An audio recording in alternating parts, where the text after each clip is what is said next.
예, 감사합니다. 우리 심원 안내 성가대가 우리 모든 성도들을 십자가 앞으로 인도한 줄로 믿습니다. 예, 오늘은 영혼으로 인도하는 회개와 갱신이라는 제목으로 잠시 은혜 나누겠습니다. 저희가 본문 하나를 더 추가할 건데요. 출애굽기 30장 20절입니다. 제가 읽겠습니다. 그들이 회막에 들어갈 때에 물로 씻어 죽기를 면할 것이요 단에 가까이 가서 그 직분을 행하여 화제를 여호와 앞에 살을 때에도 그리할지니라. 있는 하나님의 말씀이니라. 오늘 두 가지의 본문을 통해서 은혜를 나누도록 하겠습니다.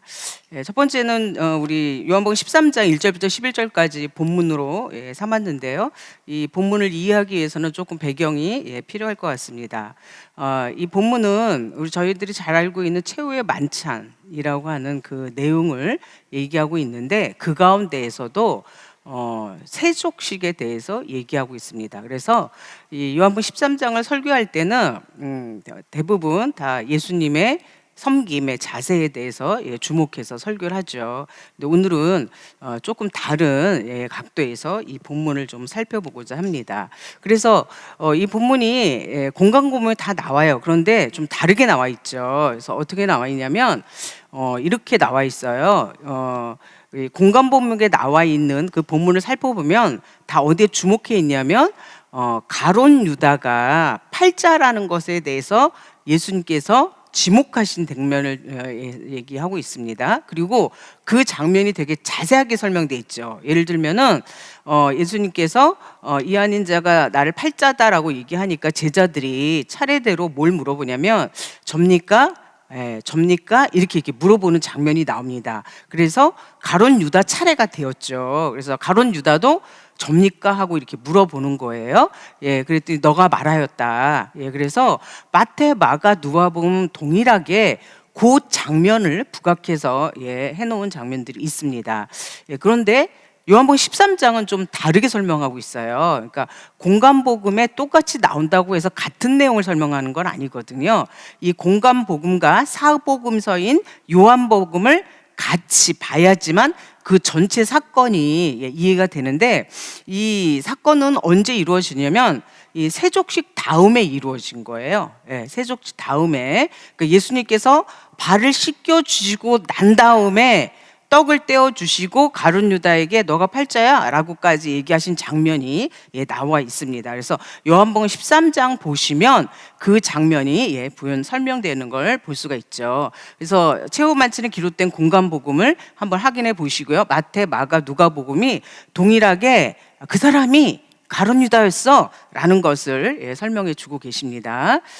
그런데 이 최후 만찬을 이해하기 위해서는 유월절 식사를 좀 이해하셔야 되거든요. 그러니까 지금 이 본문에도 어떻게 되냐면 예수님이 식사 중에 세족식을 행하신 거예요. 식사 중에. 그럼 우리가 가지고 있는 개념으로는 우리 한국 사람들이 먹는 식사는 식사를 다 하고 그 다음에 이제 뭐 밥을 다 먹고 나면 이렇게 일이 끝나는 거잖아요. 근데 유월절 식사에는 좀 순서가 있어요. 어떤 순서가 있냐면 포도주를 나누는데 4번에 걸쳐서 나눈다고 합니다. 4번에 걸쳐서 나누는데 그 4번에 걸쳐서 포도주를 나눌 때 이 사람들이 하는 말이 있어요. 유월절 식사는 뭐를 기념하는 식사인가요?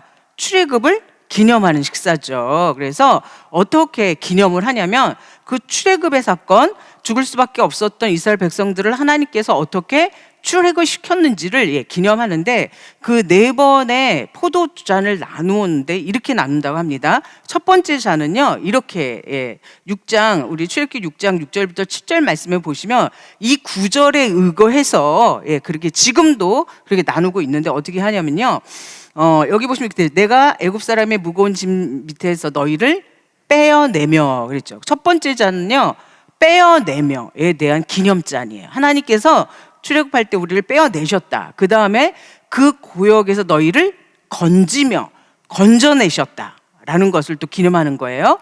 그리고 편팔과 큰 재앙으로 너희를 구속하셨다. 그리고 네 번째는 내가 너희를 백성 삼았다. 이 사건을 기념하기 위해서 식사를 나누는데, 그 식사 중에 예수님께서 지금 일어나셔서 세족식을 행하시는 장면을 볼 수가 있습니다. 근데 우리가 여기서 이 요한복음 13장 상황을 좀 이해하기 위해서는 이 13장이요 굉장히 심란한 상황이라는 걸 여러분께 딱 보시면 알겠죠. 왜냐하면 요한복음 13장 1절이 이렇게 시작되잖아요. 유월절 전에 자기가 세상을 떠날 줄 아시고 돌아가실 때가 이를 줄 아시고 세상에 있는 자기 사람들을 사랑하실 때 끝까지 사랑하셨다. 그러니까 지금 예수님은 죽음을 앞두시고 사랑하셨는데 자기 사람들을 끝까지 사랑하셨다라고 지금 요한복음 13장 1절이 문을 열어주고 있어요. 문을 열어주고 있는데 우리는 이렇게 사랑하시죠. 나를 사랑하는 사람 사랑할 수 있죠. 근데 지금 요한복음 13장에서는요 예수님을 배신하는 제자, 물론 중심에는 가룟 유다가 있었지만 사실상 12제자 다 배신했죠. 그걸 아시고도 뭐 하셨다는 얘기예요? 사랑하셨고, 그걸 아시고도 뭐 하셨다는 거예요? 세족식을 하셨고, 이 장면을 말씀해 놓고 있는 겁니다. 그래서 우리가 이 장면을 좀 알고 계셔야 이 장면이 저희가 이해되겠죠. 그래서 우리가 한번 그 가운데 이 가룟 유다가 세족식을 받고 난 다음에 예수님께서 해주신 그 발 씻겨주신 그 발로 걸어가서 예수님을 판 거거든요. 이게 세족식 전이라면 좀 상황 달라지겠죠. 아마 제가 상상을 해보건데 이번에 이 본문을 계속 묵상하면서 이렇게 이런 상상이 되더라고요. 이렇게 12제자를 다 시키셨거든요. 다 시키셨는데 특별히 가룟 유다를 시키셨을 때는 어떻게 하셨을 것 같아요? 여러분 같으면 어떻게 하셨을 것 같아요? 이놈 새끼는 조금 있다가 날 팔 거야. 대충 시켰을 것 같아요? 전 그렇지 않았을 것 같아요. 12제자 가운데 가장 정성을 들였을 것 같아요. 왜? 그 12제자 가운데 가룟 유다의 그 발걸음을 붙잡기 위한 세족식이 아니었을까. 근데 그 예수님이 시켜주신 그 발로 어떻게 했어요? 걸어가서 예수를 팔았다는 거죠. 그럼 우리가 한번 이 가룟 유다는 어떻게 3년 공생일 때 예수님한테 말씀도 얻어먹었죠. 육신의 양식도 얻어먹었죠. 보살핌을 받았죠. 이런 사람인데 어떻게 해서 이런 가룟 유다가 나올 수 있을까? 우리가 이렇게 신앙생활을 피상적으로 하면 가룟 유다는 먼데 얘기고 나와 상관없는 얘기고 우리 교회에는 상관없는 사람인 것 같은데 가룟 유다는요 시대를 초월해서 다 있어요. 가룟 유다가 한 사람만 있으면 좋겠는데 이 가룟 유다가 수시로 나오거든요. 그래서 이런 가룟 유다가 왜 이렇게 나올 수밖에 없었는지를 먼저 조금 점검을 할 필요가 있을 것 같아요. 근데 이 장면을 얼룩사님이 설교를 직접 해주셨더라고요. 가룟 유다에 대해서 자세하게 설명해 주셨는데 이렇게 세 가지로 정리를 해주셨는데 제가 이 정리된 걸 읽으면서 이해가 됐어요. 가룟 유다는 왜 팔았대? 이렇게 얘기했던 게 이해가 됐어요. 첫 번째는 뭐냐면요. 마음이 바르지 못하고 집중적으로 말씀을 받지 못했다는 거예요. 그러니까 저희가 이렇게 말씀 들을 때에 말씀을 집중적으로 받고 그 말씀을 내가 깨달을 때 내 마음에 있는 뭐가 해결되나요? 악이 해결되죠. 근데 그러지 못했다는 거죠. 그러니까 그 다음에 뭐가 이루어졌냐면 예수님 하신 일에 대해서 항상 뭐예요? 불평, 불만의 소리. 그러니까 저희가 요한복음 12장에서 가룟 유다가 선동하는 장면을 보지만 그거는 이제 결정적인 사건이었고 수시로 아마 예수님에 대한 뒷담화가 굉장히 많았던 것 같아요. 예수님이 어떤 일을 행하시면 왜 저러신데? 이런 뒷담화들 깨닫지 못하기 때문에. 그리고 세 번째를 이렇게 설명해 주셨어요. 세 번째가 굉장히 저희가 주목해 봐야 될 거라고 생각하는데 어떻게 보면 12제자도 마찬가지였을 것 같아요. 말씀에 집중 못하고 왜 저래? 왜 저러시는 거야? 라고 얘기하는 거는 12제자도 멜반이었던 것 같아요. 저희가 성경 보면 12제자도 엉뚱한 소리 많이 하고 결정적으로 예수님을 다 또 배신하고 이런 장면이거든요. 근데 그 11제자와 가룟 유다가 어떻게 달랐냐는 얘기죠.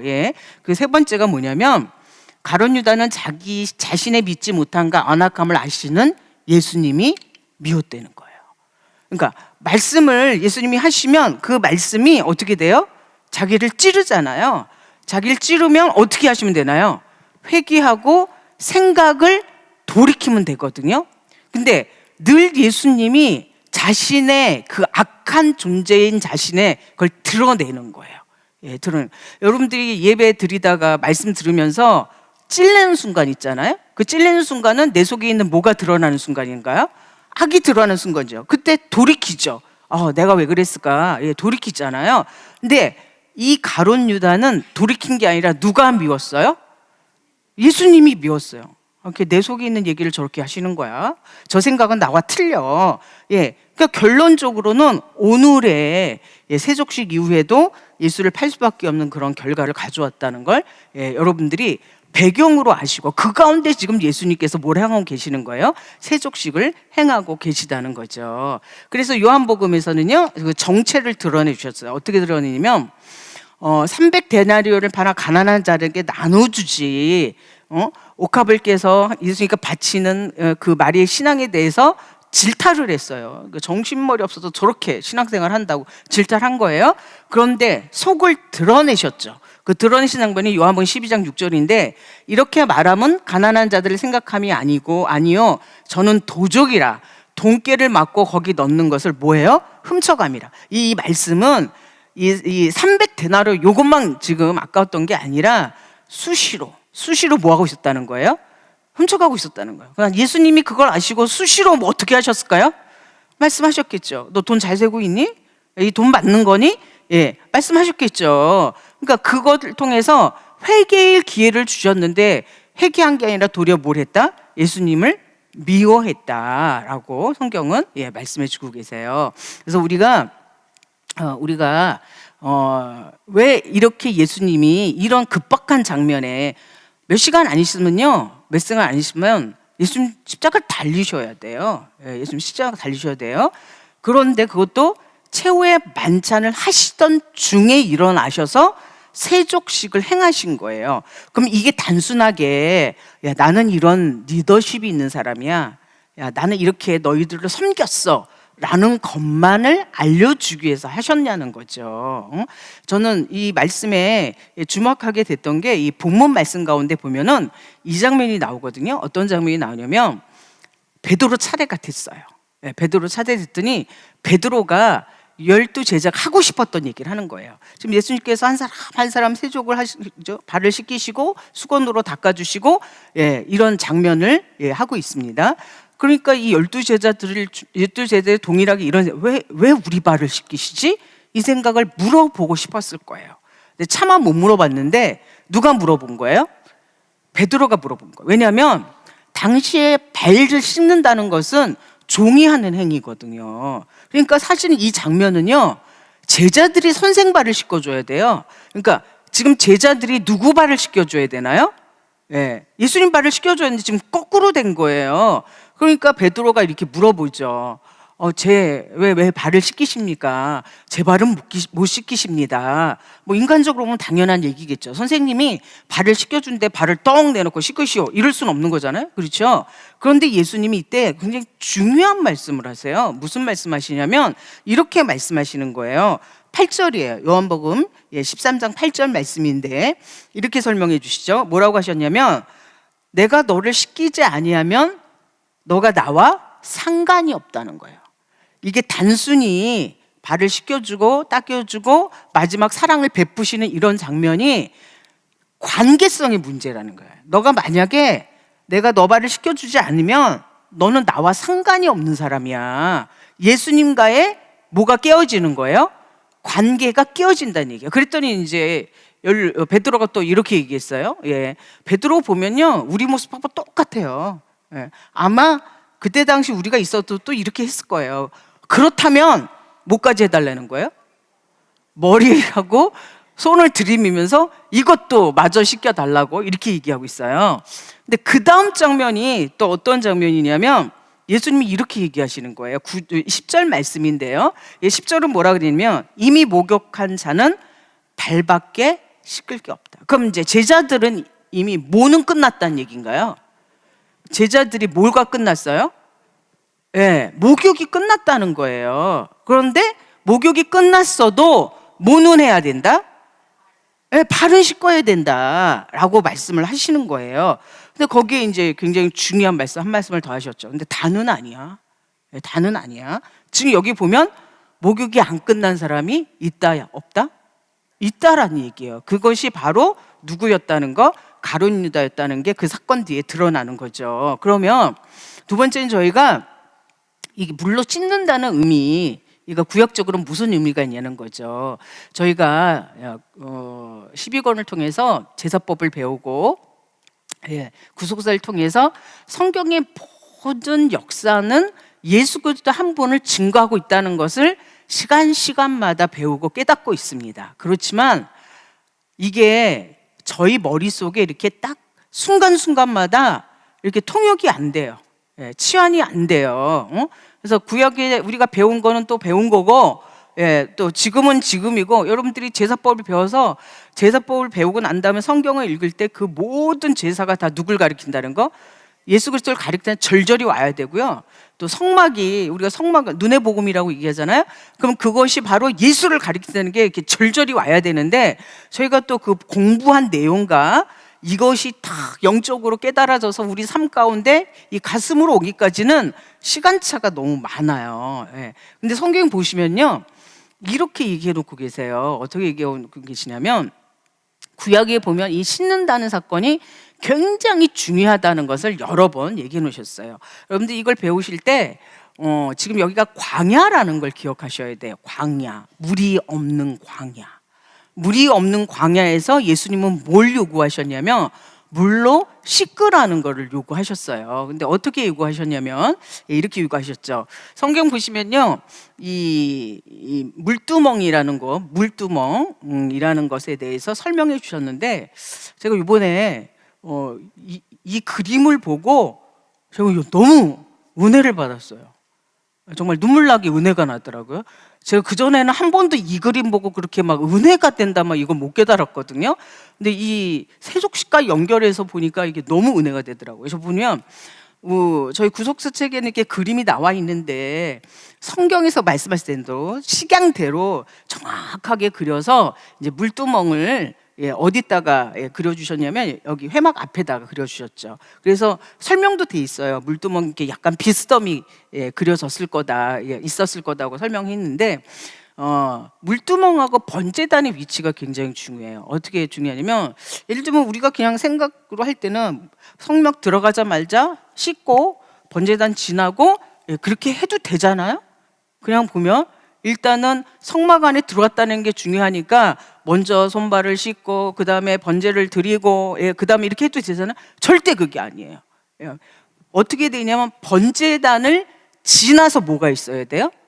물두멍. 이게 우리의 오늘날의 굉장히 중요한 구속사의 교훈이에요. 번제단을 지나서 물두멍이 있어야 돼요. 근데 이 물두멍에서 설명을 해줄 때 이렇게 설명해 주셨어요. 어떻게 설명해 주셨냐면, 출애굽기 40장 7절 보시면 이렇게 이제 물두멍을 해막과 단 사이에 놓고 그 속에 물을 담고 그랬죠. 이제 머리에 그려지시죠.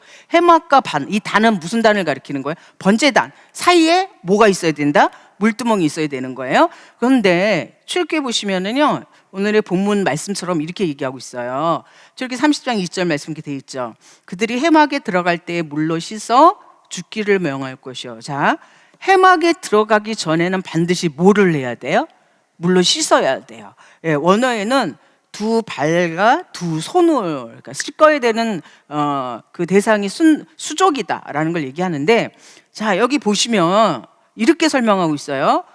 물로 씻어 죽기를 면할 것이요. 안 씻으면 어떻게 된다는 얘기예요? 죽는다는 얘기예요. 안 씻으면 예를 들면 오늘날 여러분들 모리아 성전 들어오셨잖아요. 그러니까 모리아 성전에 들어올 때는 반드시 뭘 씻고 들어오셔야 돼요? 수족을 씻으셔야 돼. 안 씻으면 어떻게 돼요? 구약적으로 얘기하면 죽어요. 그러면 이 씻는다는 행위가 왜 생명과 연관이 있냐는 얘기예요. 그렇죠? 씻는다는 행위가 왜 생명과 연관이 있냐는. 그래서 성경에 우리가 출애굽기나 이런 데 보시면은요, 이 씻는다는 얘기가 굉장히 많이 나와 있어요. 굉장히 많이 나와 있는데 한번 보실게요. 여기 보시면 언제 씻으라고 말씀하셨냐면요. 언제 씻으라고 말씀하셨냐면 성막 봉헌할 때 있죠. 성막을 다 지어놓고 봉헌할 때 어떻게 했어요? 물로 먼저 씻었어요. 물로 먼저 씻었어요. 아론과 그 아들들을 해막문에 데려다가 물로 씻기고, 그 다음에 제사장 의임식 때, 아론과 그 아들이 이제 제사장 이음을 받아야 돼요. 제일 먼저 뭘 하는 거예요? 물로 씻기고, 물로 씻기고, 그 다음에 제사장의 의복을 입을 때, 제사장 의복을 입을 때, 이제 거룩한 제사장의 의복을 다 마련했잖아요. 그 다음 뭐예요? 물로 씻기고. 이렇게 얘기해 주셨어요. 그러니까 성경의 중요한 예배나 중요한 모든 건 전제가 뭘로 돼 있다? 물로 씻는 거예요. 물로 씻는 건데, 여러분들 원리를 하나 아셔야 되는데, 뭘 아셔야 되냐면, 하나님 앞에 이렇게 성물로 이렇게 쓰임 받아요. 예를 들면 지금 이런 것도 이제 우리가 세상에 나가서는 살 수 있는 거지만 이게 뽑혀서 이렇게 교회 안에 들어왔어요. 교회 안에 들어왔어요. 그럼 뭐라고 부르는 거예요? 성물이라고 부르는 거예요. 성물.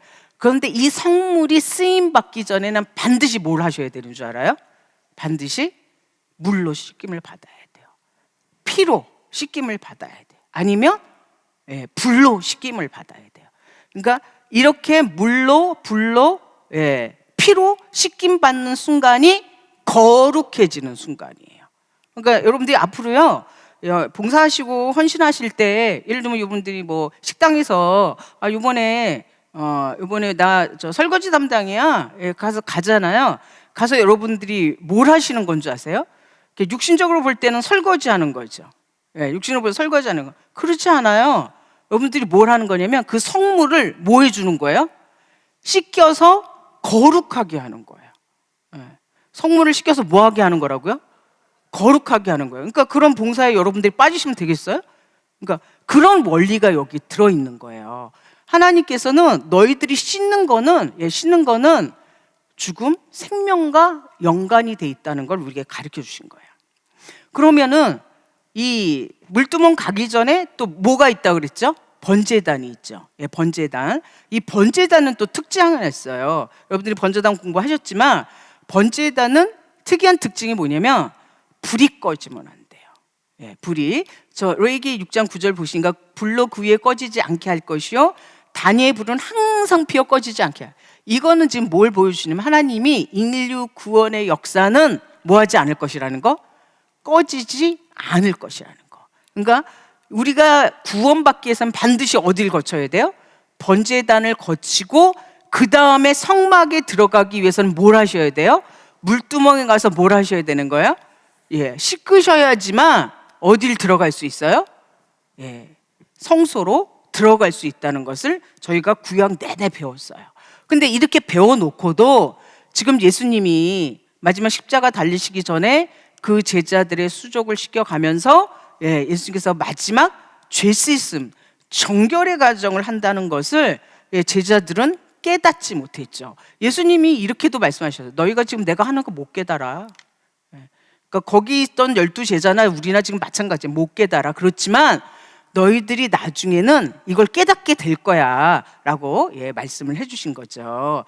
그래서 이 물로 씻는다는 거는요, 뭘 얘기해 주고 있는 거냐면 예수 그리스도의 십자가 구속의 은총을 받은 성도들의 뭘 상징해 주고 있어요?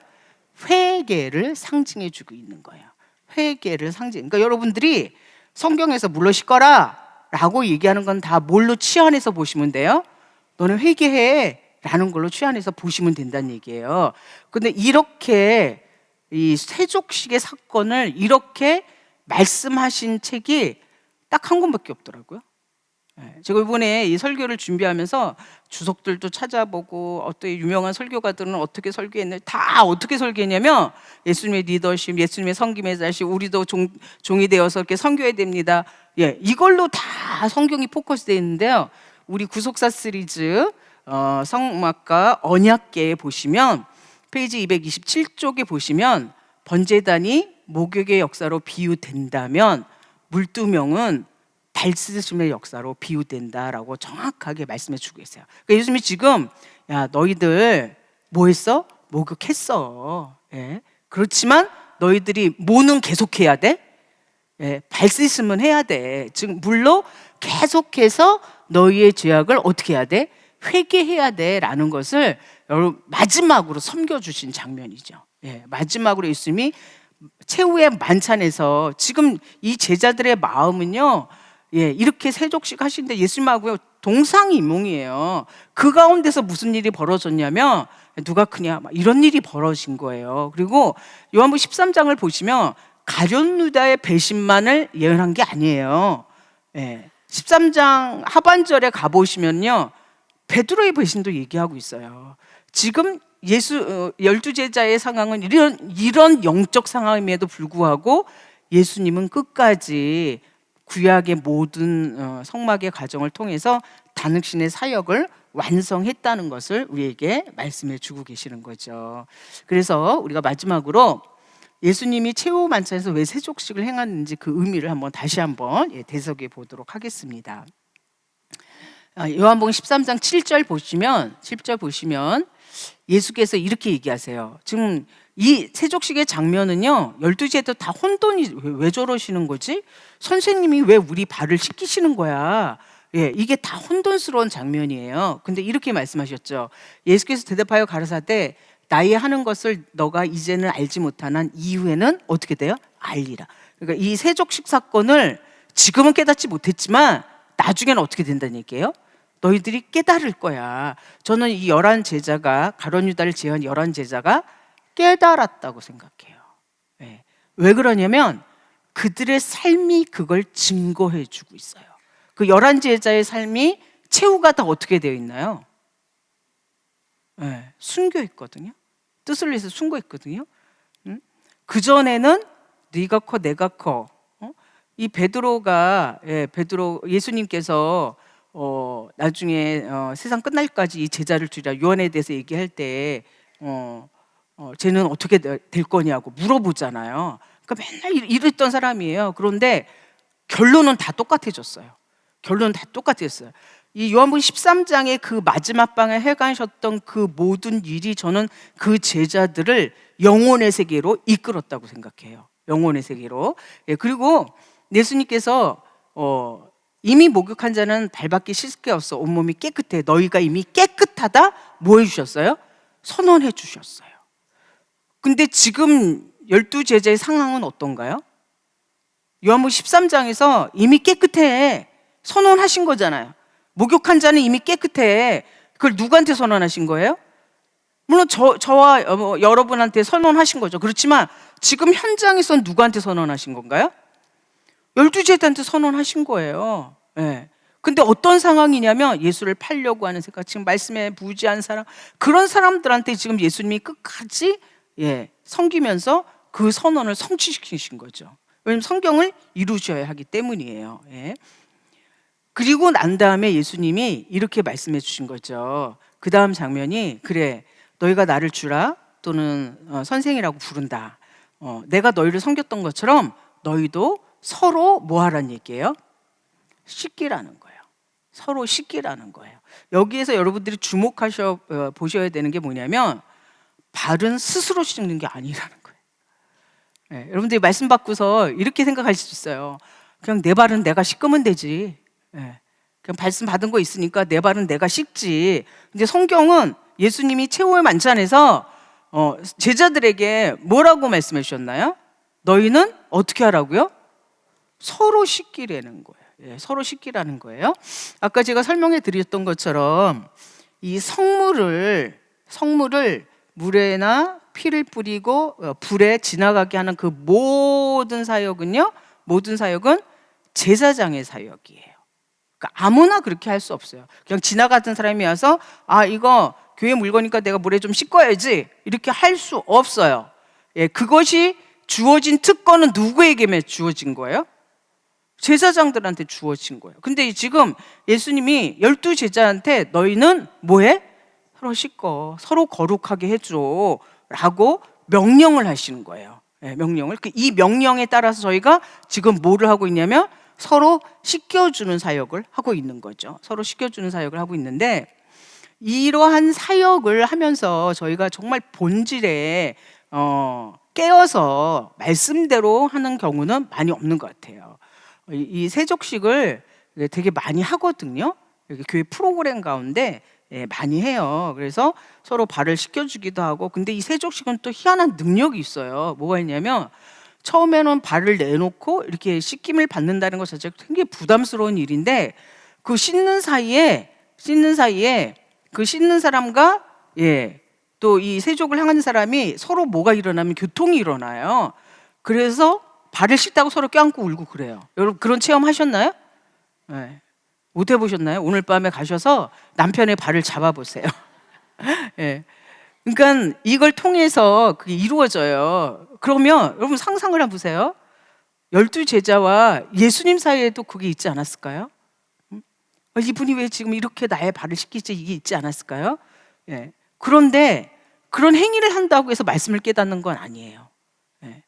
그러니까 우리가 세족식을 하면서 뭘 깨달으셨어야 되냐면, 왜 예수님께서 이것을 오늘날 우리에게 하시는가라는 말씀을 깨달으셔야 되죠. 그걸 깨닫지 못하면은요, 진짜 행위로, 형식으로 끝나는 거죠. 영문 13장 19절 보시면 이렇게 돼 있어요. 뭐라고 되냐면, 내가 이거 왜 하는 줄 알아? 결국은 내가 그인 줄 깨닫게 하기 위해서야. 내가 그인 줄 깨닫게 하기 위해서야. 이 세족식의 결과 12제자들이 다 배신하고 도망갔지만, 이 세족식으로 인하여서 12제자가 또 다시 돌아와요. 다시 돌아오는, 예수가 그였구나를 깨닫게 하는 역사가 있다는 거죠. 자, 요한복음 13장 19절 말씀 보십니다. 지금부터 일이 이르기 전에 미리 너희에게 이름은 일이 이를 때에 내가 누구인 줄? 그인 줄 알게 하기 위해서, 그인 줄 알게 하기 위해서 이 일을 행했다. 믿게 하기 위해서 이 일을 행했다라고 말씀해 주고 계십니다. 성경은 우리에게 이렇게 얘기하시죠. 우리의 죄와 우리의 더러움을 씻을 셈이 있다라고 말씀해 주고 계세요. 여러분들이 제 의식이 살아나고 죄책감이 들고 그럴 때 정말 이렇게 빡빡 씻고서라도 내가 과거에 왜 그런 일을 행했을까, 정말 돌이키고 싶은 이런 순간들이 있죠. 저도 이렇게 말씀 듣다가 보면 순간 내가 미쳤지, 내가 그때 왜 말씀을 깨닫지 못하고 그런 결정을 했을까, 이런 순간이 있습니다. 그런다고 한들 우리를 씻어줄 물이 있습니까? 한번 어디 가서 씻으면 죄가 싹 사라져. 그런 물이 있나요? 근데 성경에 있다고 말씀하시거든요. 성경은 뭐라고 얘기하시냐면, 스가랴 13장 1절 말씀에 그날에 죄와 더러움을 씻는 셈이 다윗의 족속과 예루살렘 거민을 위하여 어떻게 한다? 열리리라. 언제? 그날에. 그날에. 그러면 이 열린다고 하신 이 셈은 어떤 셈인가요? 열린다고 하신 셈은 어떤, 우리의 죄악을 깨끗하게 씻어줄 그 물은 어떤 샘물인가요? 저희는 풍요 속의 빈곤이라고 구속사의 말씀을 받고 있으면서도 죄책감과 죄악의 문제를 해결하지 못, 자기 본성의 문제를 해결하지 못해서 그 본성대로 살아갈 때가 너무 많아요. 그러니까 우리가 말씀을 끼얹는 순간마다 뭘 하는 거예요? 그 셈이 열리는 거예요. 그 셈이 열리는 거예요. 그러니까 이번에 저희가 이제 사순절을 맞아서, 오늘은 사순절 5째 주일이에요. 그리고 28일이 지나갔어요. 매년 맞죠. 매년 사순절을 맞는데, 그러니까 이렇게 생각하시잖아요. 그냥 이런 사순절인 형식을 교회에서 가지고 있는 기독교의 어떤 예식이야, 이렇게 생각하고 있죠. 절대로 그렇지 않아요. 저희는 매년 사순절마다 새로워지고 있는 거예요. 그러니까 오늘 우리가 이번 사순절 통해서 내가 새로워지지 않으면 거룩에 이를 수가 없는 거예요. 그러니까 그거는 형식이지. 형식이지 형식 가지고 그렇게 기독교에서는 그렇지 않아. 이 사순절이라는 형식이 있기 때문에 우리가 마음을 새롭게 할 수 있는 결심을 하게 되는 거예요. 그래서 성경에 돌아오고 예배에 집중하고, 그래서 사순절 기간만큼 내가 이거는 안 해야지, 내가 절제해야지, 이런 생활을 통해서 예수님 앞으로 다가가기 때문이에요. 특별히 평강제일교회는 사순절을 지키는 교회입니다. 그래서 저희 교회 같은 경우 사순절에 결혼식 같은 거 안 하잖아요. 왜냐면 그렇게 가르쳐 주셨기 때문에. 부모가 지금 죽을 날짜를 잡아놨는데 너희들이 무슨 잔치를 베푸냐. 그래서 우리가 결혼식 첩첩장, 여러분 최근에 결혼식 첩장 못 받아보셨죠? 그 이유가 거기 있는 거죠. 근데 그런 모든 형식을 통해서 저희가 그 셈에 지금 들어갔다 나오는 거예요. 에베소 5장 26절 보시니까, 물로 씻고 말씀으로 깨끗하게 하사 거룩하게 하시고, 분명히 이 말씀의 물은 우리를 뭐하게 하신다? 거룩하게 이르게 하신다라고 성경은 말씀해 주고 계십니다. 그러니까 예수님이 지금요 최후 만찬에 이렇게 4번의 식사 예절을 통해서 중간에 일어나신 거예요. 중간에 일어나셔서 이 제자들, 방금 제가 설명드렸던 것처럼 말씀에 깨어나지 못하고 믿지 못했던 이 모든 제자들을 데리고 번제단을 지나서 물두멍을 지나서 성소까지로 인도하는 그 마지막 사역을 어느 날 하셨다? 최후 만찬 때 하셨다는 것을 성경은 우리에게 극명하게 설명해 주고 계십니다. 그래서 히브리서 말씀은 우리에게 이런 말씀을 해주고 계세요. 히브리서 말씀은 저희가 이 40절 기간 동안에 서로의 발을 씻겨주는 것은요 말씀의 은혜를 받아서 서로 나누는 거예요. 저희가 고난주간 집회도 준비되어 있습니다. 매년 똑같이 하는 고난주간 집회가 아니에요. 말씀의 은혜를 지금 나누는 거. 고난주간 집회 때 나오실 때요 뭐를 끼얹음 받는 거냐면요 물을 끼얹음 받는 거예요. 물을. 그러면 물을 10번 끼얹음 받은 사람하고 한 번도 안 받은 사람하고 차이가 있을까요 없을까요? 있죠. 말씀에 끼얹음을 받으면 양심의 악이 깨달아지거든요. 그리고 내 죄악이 무엇이었던가. 이 고난주간 말씀이요 굉장히 기가 막힌 말씀인 게 뭐냐면요 우리는 예를 들면 얼 목사님이 지금 가신 지 10년이 지나니까 같은 테이프를 틀어서 예배를 드리는 것 같잖아요. 근데 여러분들이 올해도 한번 체험해 보세요. 이게 희한해요. 뭐가 희한하냐면요 작년에 안 들리던 게 들려요. 그런 체험 해보시나요? 분명히 내가 그 말씀 들었거든요. 작년에 내가 미처 깨닫지 못했던 말씀이 들리는 거죠. 그래서 말씀 잔치가 일어나는 거예요. 물두멍의 잔치가 일어나는 거죠. 그래서 성경은 이렇게 얘기하고 있어요. 마지막에 24절 말씀 보시면 이렇게 얘기하시죠. 서로 돌아보아 사랑과 선행을 격려하며 서로 씻어주는 거예요. 지금 다 팍팍하잖아요. 살기 힘들시죠. 어떻게 가면 갈수록 더 힘쓰죠. 이게 마지막 징표예요. 사랑이 없어지고 서로 이게 마지막 징표예요. 세상에 전쟁의 소식이 있죠. 세상은 최고도로 발달했다 그러지만 우리의 마음은 어떻게 되나요? 더 팍팍해지고 있죠. 이러할 때 서로가 돌아보아서 사랑과 선행으로 뭐 하시라고요? 격려해라. 사랑과 선행으로 격려해라. 모이기를 패하는 어떤 사람들의 습관 같이 하지 말고 오직 권하여 그날을 가까이 볼수록 더 그리하자 라고 성경은 우리에게 권면해 주고 있습니다. 그러니까 오늘 이 말씀을 통해서 이 12제자들이 다 도망갔는데 마지막에 그들이 순교의 그자까지 갈 수 있었던 건 전 끊임없이 그들의 기억 속에 예수님이 씻겨주셨던 그 발, 예수님의 손에 그 감촉, 이것이 남아서 12제자를 회개로 깨우신 줄로 믿습니다. 그래서 결론이 회개와 갱신은 영혼으로 인도한다입니다. 제가 오늘 설교의 제목을 정할 때 고민이 많았어요. 왜냐하면 다 예수님의 리더십, 예수님의 섬김의 자세, 뭐 종으로서의 뭐 이런 게 다 이 본문의 제목이더라고요. 근데 저는 제목을 회개와 갱신으로 영혼으로 인도하는 회개와 갱신이다라고 많이 들었던 단어죠. 회개와 갱신. 이 회개와 갱신이라는 단어는요 세트예요. 세트. 왜냐하면 회개 따로 갱신 따로가 있을 수가 없어요. 갱신이라는 말은 뭐냐면요 이런 말이에요. 이전 것을 새롭게 한다는 말이에요. 이전 것을 새롭게 한다. 우리 믿는 자의 이전 것은 뭐냐면 회개된 그 영혼이에요. 그러니까 회개된 영혼이 없는 사람은 새롭게 할 것도 없어요.